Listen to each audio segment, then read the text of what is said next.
Bueno, yo estudié en la Portales, y en la Portales en ese tiempo era como, había mucho profesor que había sido expulsado de la Chile. Y entonces teníamos mucho profesor y fue de las primeras escuelas que empezó con el tema de derechos humanos y de derecho internacional. Entonces me interesó esa área, o sea, siempre me interesó penal, constitucional y derecho internacional. O sea, básicamente como el individuo frente al Estado. Y bueno, el contexto de la dictadura creo que tuvo algo bastante que ver con eso. Y entonces cuando yo termino de estudiar, bueno, yo había hecho igual hartas pasadas como por afuera. Entonces ahí parto, ¿cómo se llama?, trabajando con Felipe González, la Cecilia Medina y Jorge Mera, y Jorge Correa, Sutil, que eran como los que tenían el área como de, yo diría como derecho constitucional, derecho internacional, derecho humano y temas de procesal penal. Cristian Riego también estaba en ese grupo. Y entonces el Departamento de Investigación trabajaba mucho en temas de detención por sospecha en aquella época, temas de cómo en el fondo después viene la democracia y cómo el derecho chileno se tiene que adecuar a los estándares internacionales, y la escuela fue muy pionera en eso. Entonces me gustó mucho el tema y cuando, de hecho, el día que yo di el examen de grado, al día siguiente me fui a vivir a Costa Rica. O sea, yo di mi examen de grado y medio que ya había decidido que independiente de cómo me fuera en el examen de grado, me iba a ir a Costa Rica. Y eso fue a raíz de una conversación con Felipe González, que era profesor mío y yo había trabajado en varios proyectos con él. Y una idea, porque había un grupo que trabajaba en temas de como establecimiento de debido proceso, tribunal y todo eso, en Camboya. Y tenía otra oferta como de trabajo en Costa Rica.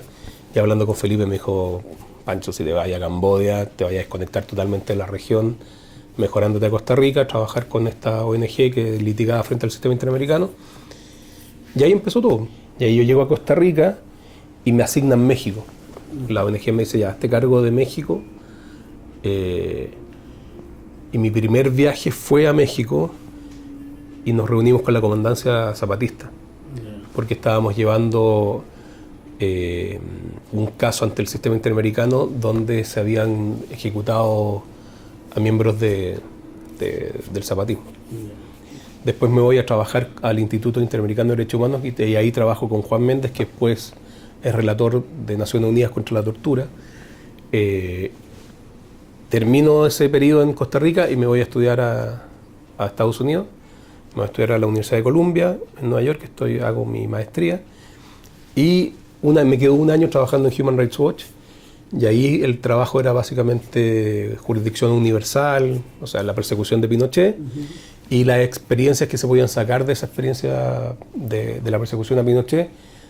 Y por lo tanto, como que me reúno con todos los jueces y casos que habían de jurisdicción universal contra gente del Khmer Rouge, gente de distintos dictadores y guerrillas de África, ex miembros de fuerzas de seguridad de la ex Yugoslavia. Entonces hago como un mapeo y ahí ya como que por razones familiares vuelvo a Chile, me incorporo a trabajar a la Diego Portales y también me incorporo a trabajar con Juan Pablo Hermosilla y después armo esta propia oficina, pero yo ya estaba en Chile cuando empieza el caso Atala.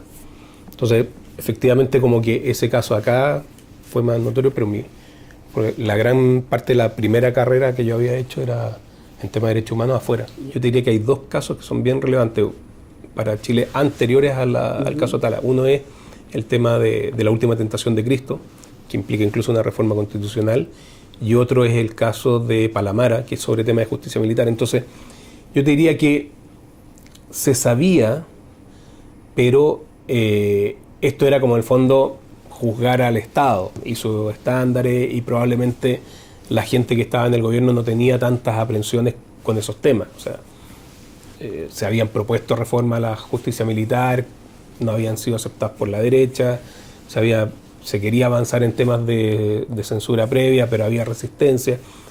En cambio, cuando ya te metes con Pinochet, es una persona individual y es un símbolo muy importante, y ahí como que mucha gente le sale chauvinismo de la soberanía nacional. Incluso gente que tú hubieras esperado que aceptara que habían sido víctimas de Pinochet y por lo tanto que hubiesen debido aceptar y que habían utilizado todo el sistema internacional para denunciar las violaciones de derechos humanos por Pinochet. Pero aquí, como dice, creo que es Carlos Fuentes o Octavio Paz, no me acuerdo cuál de los dos, que dice que la silla tiene una lógica propia. La silla del águila tiene un águila propia, entonces probablemente la silla de la moneda también tiene una lógica propia.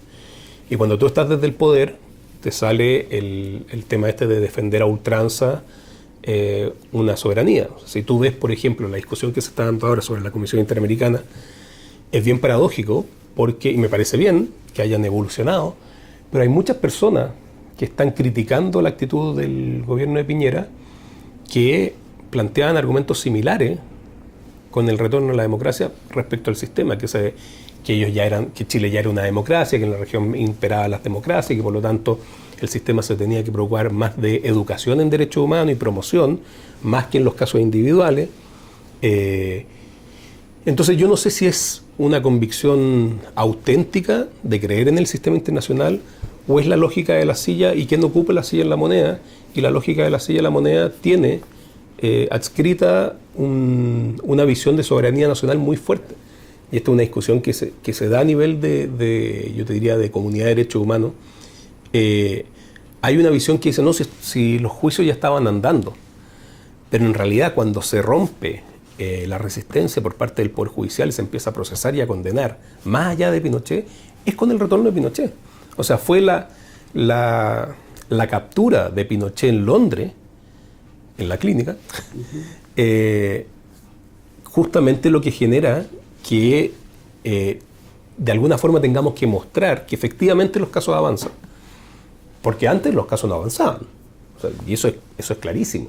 Había una que otra condena y ponen claro el caso de Letelier, pero en general la gran avance en términos de condena y procesamiento y posteriores condenas es post-Londres, claro. Tratar de decir que no, es que esto es todo un proceso interno, me parece que es ver solamente una parte de la película. En realidad, esto es un proceso que fue estimulado internamente, porque fue gracias a todo el trabajo que se hizo durante la Vicaría de la Solidaridad por gente como Nelson Caucoto, como Toro, como Oscar Guillermo, o sea, como Garretón, perdón, no Oscar Guillermo, Roberto Garretón, que fueron dejando estos registros en la Vicaría, que son los que usan después Garzón y los representantes Joan Garcés para justamente justificar ante España una solicitud de extradición, lo que motiva que se produzca todo esto. Y los efectos de Pinochet es bien interesante porque se produce un efecto no solo a nivel nacional, sino que a nivel internacional. Y como que se produce una especie de resurgimiento y refortalecimiento de la jurisdicción universal. Entonces distintos países empiezan a juzgar. Y en Senegal se juzga al ex dictador de Chad, Hissène Habré, con el principio de la jurisdicción universal, que estaba como media muerta y se pensaba que era para los piratas y algunas cosas así. Y el ministro de Justicia en una columna reciente dice que un grupo de sectores ha reaccionado con virulencia y casi con histeria cuando ellos están proponiendo un diálogo. Lo que pasa es que los diálogos en el sistema interamericano, hay instancias para que los estados opinen sobre el sistema interamericano. Y esa es la Asamblea General de la OEA. La Comisión Interamericana todos los años, ante la Asamblea General de la OEA, rinde cuenta de su año y presenta su informe. Y ahí puede haber una instancia de diálogo formativo e institucional. Otra instancia es que, en la misma Asamblea después la Corte también presenta su informe. Pero esto es, tú tienes que ver con también quiénes son los cofirmantes de esta carta. Y tienes a Bolsonaro, tienes a Macri, que no tiene obviamente ninguna de las características de Bolsonaro, pero también es un grupo de derecha. O sea, son puros gobiernos de derecha. Duque, que está bastante cuestionado por ciertos nombramientos que ha hecho en las fuerzas militares por el tema de los falsos positivos, esto de que los militares mataban gente para tener bonos y lo hacían pasar como guerrilleros. Hay gente que está involucrada con eso que el presidente Duque está nombrando. Entonces, la Comisión de la Verdad, desde que está Duque, se ha estado obstruyéndole su trabajo. Entonces, si tú ves quiénes son los cofirmantes, la verdad que tú tienes motivos ya como para ver, bueno, pero ¿por qué esta alianza o esta alianza para presentar esta petición a la comisión? Yo tengo dos como tesis al respecto. Uno, la derecha le está hablando a su gente y está afirmando los principios de soberanía, pero este intento reciente de oponerse a la adopción homoparental y que el rol del padre y la madre es también hablarle a los sectores más recalcitrantes y más conservadores de su electorado. Otro principio que ese electorado abraza con fuerza es el de la soberanía, el orgullo nacionalista frente a la comunidad internacional, y eso se reafirma. Y esto se reafirma en la carta cuando se dice que en el sistema interamericano no hay un margen de apreciación. El margen de apreciación es una doctrina que tiene el sistema europeo que dice, mire, nosotros en principio vamos a deferir, o sea, vamos a tener como una especie de visión preliminar positiva de que el Estado no viola derechos humanos y que ellos interpretan cómo se aplica este tratado a nivel local. Eso el sistema interamericano jamás lo ha aceptado, porque justamente el contexto en América Latina es una visión distinta. Es, mire, el tratado internacional establece derechos humanos y los derechos humanos justamente son algo que interesa a la comunidad internacional, no solo a las naciones. O sea, todo el sentido, toda la creación del discurso de derechos humanos y las normas jurídicas de derechos humanos surgen justamente cuando se dice, oiga, tuvimos la experiencia nazi en que ahí hubo mayorías y la gente estaba de acuerdo con eso, pero esto no le interesa solamente a un país. Cuando se violan los derechos humanos nos interesa a todos los países. Entonces, eso es justamente una contradicción y el sistema interamericano por eso nunca ha aceptado el margen de apreciación. Pero ¿qué es lo que ha aceptado la Corte Interamericana, por ejemplo? Que es que efectivamente los estados ella no se mete en cómo cumplen la sentencia de los estados, sino que el Estado tiene que idear el mecanismo. Y esto ocurre, esta carta se envía desde el punto de vista de Chile cuando la Corte Suprema convoca por el caso de los Loncos a ver cómo cumplen ellos completamente la sentencia. Entonces, si hay un diálogo con los estados, hay un diálogo institucionalizado que es, por una parte, la Asamblea General, por otra parte, el Consejo Permanente de la OEA puede convocar a la comisión que les informe sobre determinados temas, y así lo ha hecho, por ejemplo, respecto de Nicaragua, respecto de Venezuela, y donde se han emitido informes donde se condena el comportamiento de Daniel Ortega, de Maduro y esos estados. Por lo tanto, diálogos hay. Es una mostrada de diente, porque efectivamente, si 5 estados te dicen, oye, nosotros vamos a estar atentos a esto, claramente la comisión tiene que decir, sí, nos parece muchas gracias por su... Estas son relaciones diplomáticas. Pero en realidad, si tú ves ahí, no solo a nivel chileno, sino que a nivel regional, más de 200 organizaciones firmaron otra carta apoyando a la Comisión Interamericana y repudiando esta carta. La Corte sí ve la práctica nacional, pero lo que no puede hacer la Corte es entregarle a los estados que ellos decidan cómo interpretan arbitrariamente y a su antojo las normas de la Convención Americana, porque entonces se pierde todo el sentido. El sistema justamente está cuando falla el sistema interno. Y es otra falacia decir que se saltan el sistema nacional. La Comisión rechaza cuando no se han agotado los recursos internos. Cuando tú no has ido en todas las instancias, primera, segunda, no has agotado todas las instancias, te van a decir, señor, usted no cumple con los requisitos, lo siento, fuera. Salvo que haya retardo, salvo que no haya un debido proceso. Pero en Chile eso no ocurre, o a veces ocurre por el retardo. Pero no hay una cuarta instancia tampoco, como se dice. Muchas de estas mismas críticas se hicieron durante años por Venezuela, por Nicaragua y por Ecuador. Entonces, efectivamente es muy peligroso porque por razones distintas pueden confluir una serie de estados a debilitar el sistema. Y eso obviamente a quien perjudica es a la gente, a nosotros, a los individuos, a gente que no tiene acceso a el poder, que no tiene acceso a ninguna forma de influir en decisiones y por lo tanto cuando salen al sistema la cancha se empareja, se escuchan los argumentos y se da la razón a quien tiene argumentos. La Corte Interamericana ha rechazado demandas, o sea, hay casos en los cuales, por ejemplo, un caso mexicano sobre tortura, dijo, mire, ¿sabe qué? Estaba fuera de plazo, se rechaza la demanda. Entonces no es cierto, en el caso de la última tentación de Cristo, no se acogieron todas las alegaciones de los peticionarios. Entonces no es una cancha ganada para las víctimas que recurren al sistema. Las víctimas tienen que probar las violaciones y tienen que argumentar como para convencer a este tribunal. Efectivamente hay momentos en los cuales tú puedes sentir más receptividad a las propuestas de la Comisión con determinados estados. Ahora, yo te diría que en general Chile es un estado muy parado en la soberanía nacional. O sea, eso es un estado que no es, por ejemplo, tú tienes otro estado, Canadá, que tiene problemas, no había ratificado la Convención Americana porque decían que sus estándares constitucionales eran más altos que la Convención y por lo tanto no lo habían ratificado.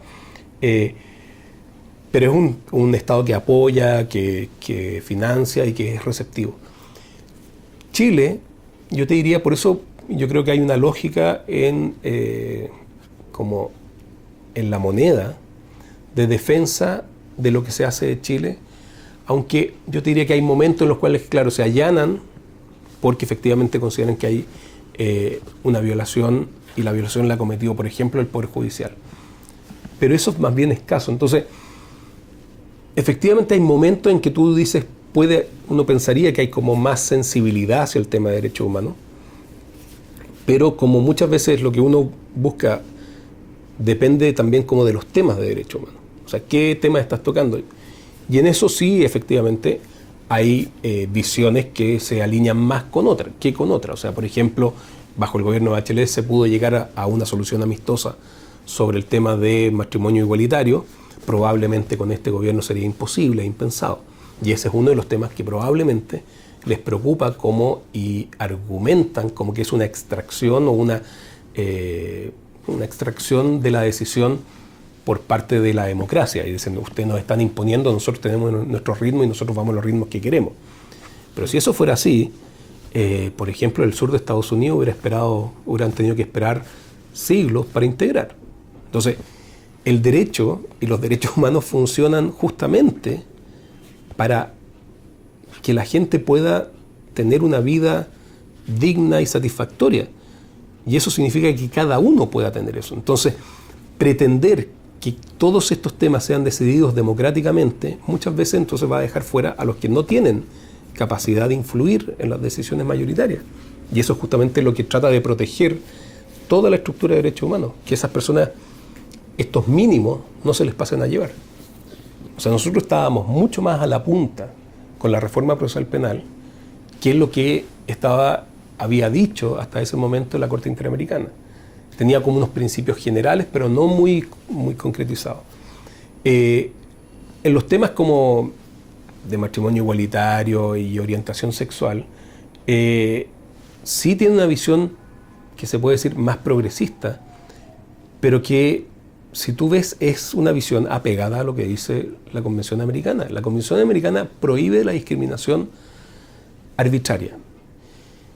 Y entonces decir que en el fondo, porque tú eres de determinada orientación sexual, no tienes ciertos derechos que el resto de los ciudadanos tienen, o el resto de habitantes de este país no tienen, es simplemente una aberración.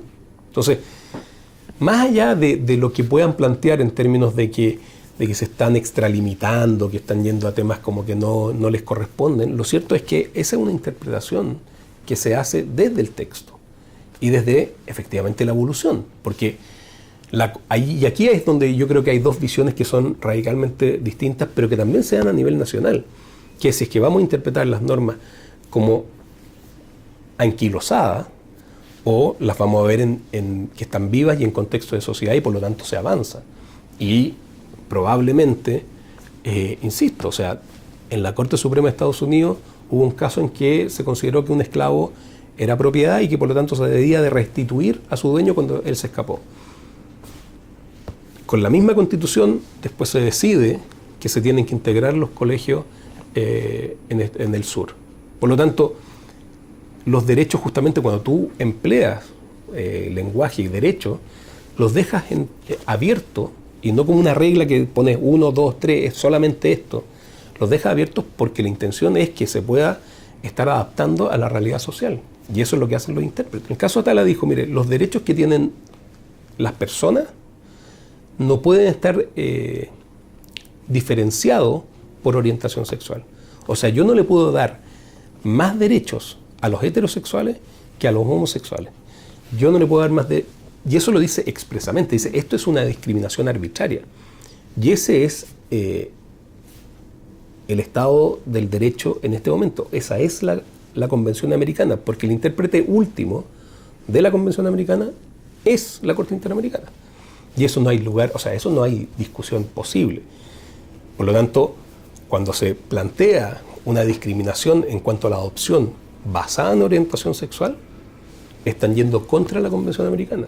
O sea, eso no hay dos, o sea, yo creo que no hay dos opiniones. Después del caso Atala, si uno lee, está clarísimo que eso es así.